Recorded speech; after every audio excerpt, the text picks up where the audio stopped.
I'm a book. I'm like a present waiting to be opened. When people touch my cover and open the first pages, I come to life. True, I don't walk, I don't talk, but I put a picture in your mind. True, I don't have a story of my life, but I can tell a good story. When people turn my pages, I breathe. Feel my pages. They're light. Open me. Feel my binding. I'm a hardcover book. Our students' facility with words and ideas, both personal and and prosaic, are just amazing to me. One of the things that that I feel like we are always trying to do as we make learning authentic for kids is to put them as much as we can into the role of the person who's doing that kind of work. It's really nice to cross the disciplines, and the students bring so much more to the table when they've studied something outside the classroom and then bring it into the art room.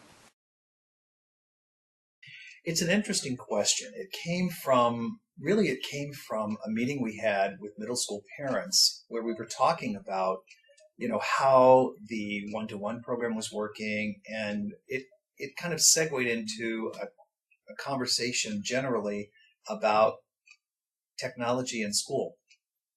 And the biggest worry that was expressed by some parents was that their child, if they robustly used technology in school, that maybe their handwriting would suffer. And I had to chuckle a little bit because, we don't really, no school to my knowledge teaches penmanship anymore in middle school or high school. It's really an older literacy that we used to teach 20, 25 years ago. And I then thought to myself about the time these parents were in middle school. But it's not one that we really pursue because time is so much more precious every minute than it seems like it used to be, getting so much more in than we used to be able to get in. So the other lament was there were a couple. The other one was that they would learn not to appreciate books. That they would, with so much screen time and reading from the screen all the time, that the children's natural love for books and paper and touching paper and the whole feel of the book, buying the book, reading the book, sharing the book, would sort of go by the wayside. I was really excited after that first meeting once I got a sense for what it was going to involve, because it seemed like it would be a great opportunity for kids to really immerse themselves in an art form and get lots of time with an artist. The things that I didn't anticipate that were really great about it were not only for the kids but for the teachers. That the teachers felt really excited and energized by the process, and they and that I think comes back around to the kids, and it really helps the kids to be excited about what's about the project. My name is Bridget Elmer. I am a book artist and an educator, and I'm visiting the Catherine Cook School as an artist in residence for these 2 weeks. Right now in my life, I'm both working at a museum as a program assistant, and I also am a teacher at a community ed center called Asheville Bookworks, where I teach book arts. What do you hope the CCS students will walk away with after they work with you during your residency? I'm hoping they'll see the book in a new way. I'm hoping they'll have even a small inkling of the experience that I had when I saw my first artist book, which really transformed my understanding of that form. I always saw it as sort of a vehicle for text and maybe some illustration, but only to sort of show little parts of the text. But when I saw my first artist books, I just was so overwhelmed by the potential in the form, and so I really hope that gets communicated. And so it becomes a part of their sort of toolbox for things that they could do with any level of work, with imagery if they're visual artists, or with their text. And even some of the projects at school could make their way into book form. And all of a sudden it becomes something different than just a page-by-page paper. Yeah. So I'm hoping they'll get engaged with the form, and that they'll see that there's interdisciplinary potential in visual arts, and that it's not a separate category from the rest of their schooling, that it's integrated. as a one-to-one laptop school, a school with, that's, we're on the verge of using ebooks. I mean, things are just exploding in all these different ways. So I felt like looking at the book as, as a medium that is much more plastic, that could express ideas in different ways, would be really great for kids, and could be also just start a dialogue here that we hadn't had before. And that started to happen when, I went on one of the field trips to the Columbia Center for Book Arts, and that was the group I went with. Kids had such a good time. It was they put their hands in the pulp. They really looked at the process of paper making, and then they sat at a table and we looked at artist books. And the artist books, you can see the kids just beginning to see what was meant by the book as an art form.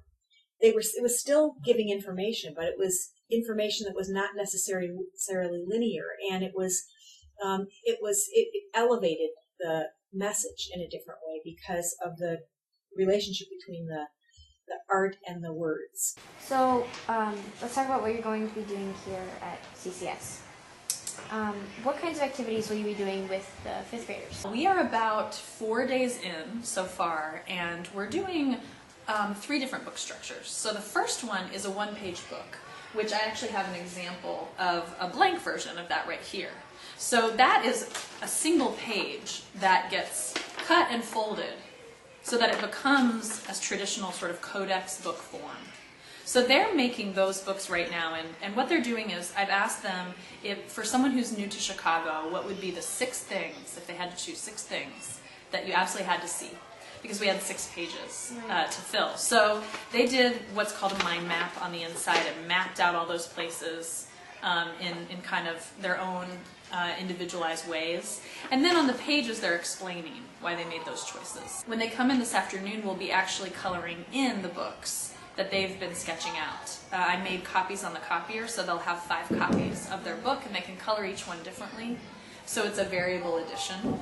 And then we're doing a chapbook of their poetry. So a collective grouping of 1 poem each for each section of the 5th grade. And they're illustrating those with a printmaking technique called collograph.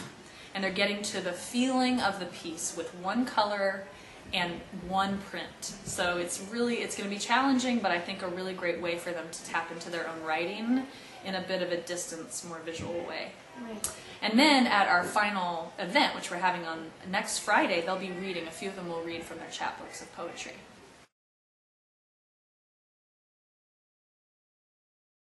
One of the projects that I really loved with it was the mind maps, and what was really fun about that is we got to learn a lot about Bridget because she did an example up on the smartboard, and with the mind map she taught us a lot about her through her mapping out the area that she lived in Asheville. So we saw the park where she plays tennis, and she introduced us to her dog, and it was really fun for the students kind of to see Bridget as this real person, and it takes the mystery out of being an artist. You know, artists are everyday people, we do a lot of things, and it was fun for the students to get to know her in that way. And through that, I think that they were much more able to share so many things about themselves through the mind maps. The teachers are going to take each one of these experiences that we have with artists in residence and enrich their curriculum and enrich their own professional learning and give themselves a broader, more interesting, more engaged approach to things for their students. And I thought that was a really wonderful benefit of this project for both kids and the adults. The willingness to engage in something new and different, and the product that came out of the work over the 2 weeks. And even with 2 days off in the middle, snow days, a blizzard, everybody was cheerful, everybody worked through, we got the work done, and I think it was overall a very positive experience for our students and for our school.